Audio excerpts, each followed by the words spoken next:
Woo! It's the day after the 4th of July.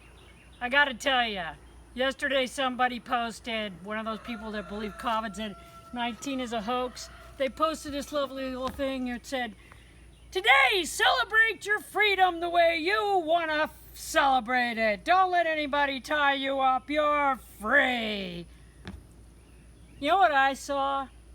I saw, "Celebrate your freedom.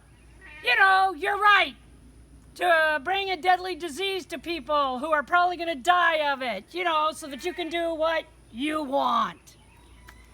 It's an apocalypse, people. There's no zombies, but there is an enemy. And the enemy is not really the virus. The enemy is the stupid-ass people that want to spread it. Okay, so the first thing I'm going to show you, we're in the garden today. Lots of stuff always.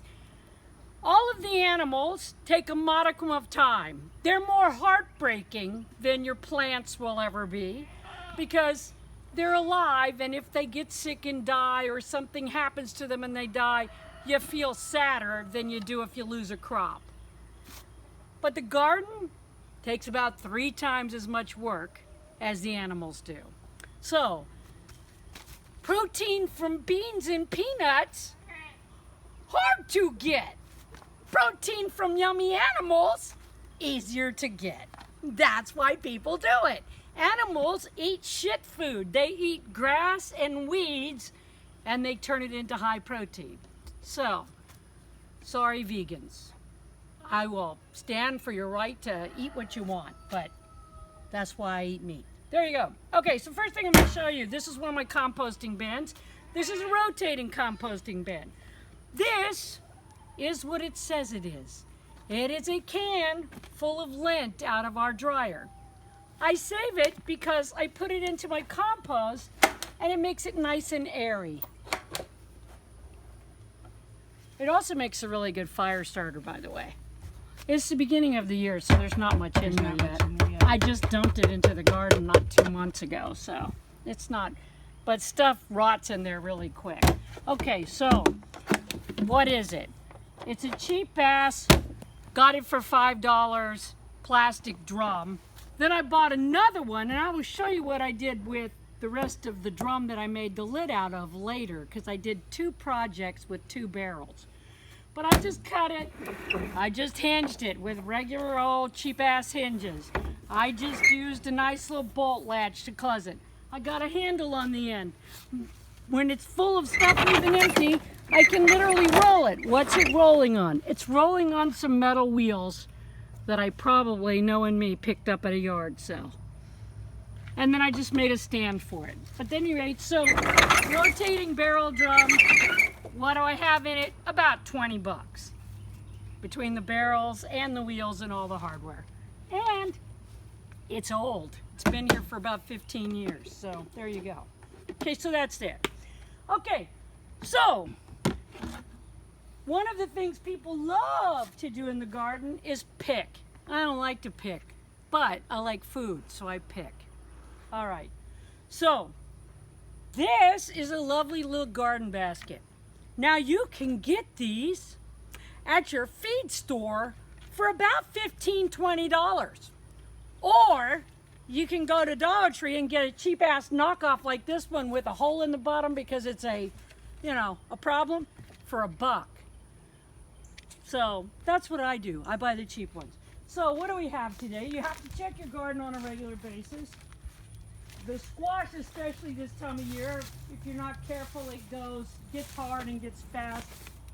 There's the top of those water irises that we saw the bulbs of in one of the other videos. And that's on top of the cardboard, right? They're on top of the cardboard, and they're just on top of the ground. Okay, so you're looking. Okay, so there's a big one. There's a couple of big ones. They need to be picked. Because if you don't pick your squash before they get big, they start sucking the plant, and nobody likes the big ones. But you can see I just picked maybe 2 days ago. That is huge. That is a young squash. That's not an old squash. Okay. So, well, and every day, like, I have to check the green beans because eventually they will start making.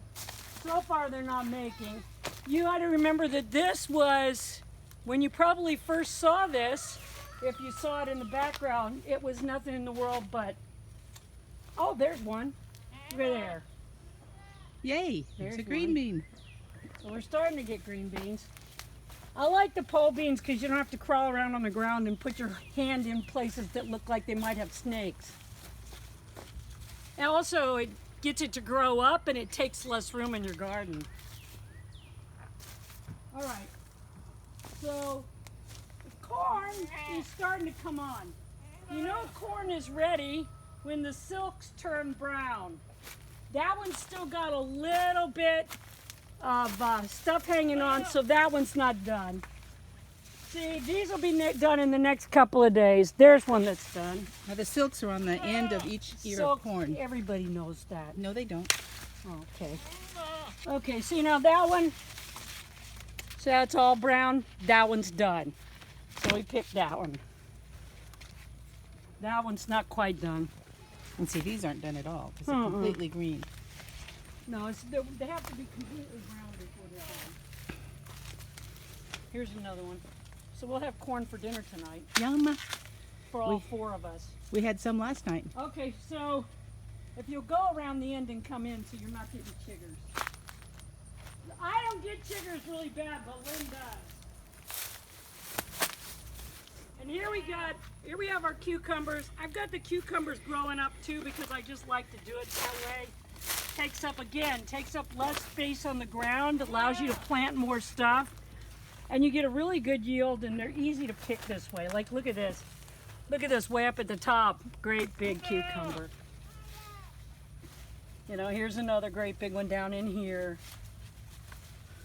Nice. You know, and this is how we eat, people. Yeah, there's all kinds on this one. This one's loaded. Okay, so I got 3 big ones off there. Check these for, I don't see any squash on these, but here's a bunch of tomatoes that are ready to go. So, which is good because my mother is sickly right now, trying to get over the, you know, the doctor misdiagnosing and then giving her poisonous medicine. So she's trying to get over that right now. And she has zero appetite. And if you've seen the commercial where they potato pay their kids to eat shit, we're having to do that with Mom, only with tomatoes. Tomato pay. We're tomato paying her to get her to eat her food. But you can see there's a lot of, and what you want to do when you're picking it, it's okay, I forget, like Lynn said, not everybody knows that. When you're picking a tomato, you want to kind of twist and pull or you'll break the plant. If you just pull, you will break the plant. So you want to twist and pull. Same with peppers. Same with squash. Okay, so that's a pretty good showing. If you come over here, you can see we got a whole roll of Swiss chard. It's going crazy. The nice thing about Swiss chard is it's a green that keeps making all summer. A lot of the greens quit making as soon as it gets hot. Oh, there's a bunch more tomatoes. My, there sure is. And that one's still a little green, we'll leave it. But I'm making soup tonight, so I'm gonna pick a bunch of that to go in the soup. All right, I'll pull up a couple of carrots too for the soup. I leave my carrots in the ground a lot of times just because they keep in the ground. Once you pull them up, you have to kind of figure out what you're gonna do with them. If you have a root cellar, you can store them in there, although in the south where we live, where it's very hot, that doesn't really work. But there, that'll go in the soup tonight. Okay, so I'm over here and I'm going to show you what happens. Okay, so as I've said before, I do what's called intensive gardening. I use a lot of fertilizer, a lot of mulch. I use a lot of everything to try to make this. Here, look at my belly. Yeah, lovely. It shows its white belly to stun its prey. Oh, here's some peppers. I need some peppers. See, and watch. Again, you're going to just twist kind of as you pull them so that they don't break. There's a bunch more. These are jalapenos. Okay, so what happens is one crop, when you're intensive gardening, one crop goes out, you take it out, and you plant another. The lettuce has had it. This is called bolting. Now you could eat this lettuce, but right now it's very bitter. Very bitter, yeah. So what we're going to do instead is we're going to pull a bunch of it up. We're not going to pull it all up today, although within the week we'll pull it up, and I will put in a row of okra here. Okay? So I'm going to take it and put it in the bucket, and then in a few seconds I will show you what we do with that. Okay, Lynn, you can turn it off for now. Okie dokie. You are on. All right, so the other day I trimmed the fennel back and I gave it to the rabbits, and that's all that's left. And they would, technically they would keep chewing on that. It's good for their teeth. But right now I got better stuff for them, so I just throw it out. Okay, so those were the carrot tops. So see, I'm gonna take that lettuce. It's no longer any good for us, and guess what? The rabbits love it. And like I said, when you have a micro farm, about the only thing, if you're going to have animals, about the only thing you can't raise yourself on a micro farm is enough grain for your animals. So anytime you can be giving them vegetation, you're saving yourself money and you're saving the planet a little bit, because you're not part of that growing feed problem. Which growing feed becomes a big problem. Here's a piece of the cardboard that's mostly rotted. Okay, so I just give a little bit to each one of them, and they will eat on that, sometimes for a couple of days, depending on how much you put it in. But I will slowly get rid of that whole row to them, and that way they'll get food, and it's got to be pulled up anyway. So that's what you want to do. You want to get, anytime you're micro farming, anytime you've got a small place, what you're looking to do is have everything have as many different purposes as possible. So, you know, you want to have, do things like, well, I planted a little too much lettuce, but that's okay because I'll give it all to my rabbits later.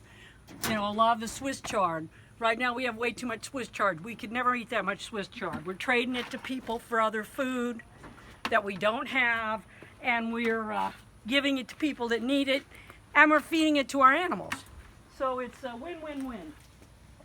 And like I said, I burn the trash. You can see the smoke now. I burn the trash in the chicken yard to help get rid of buffalo gnats. So, until next time, don't be a dumbass.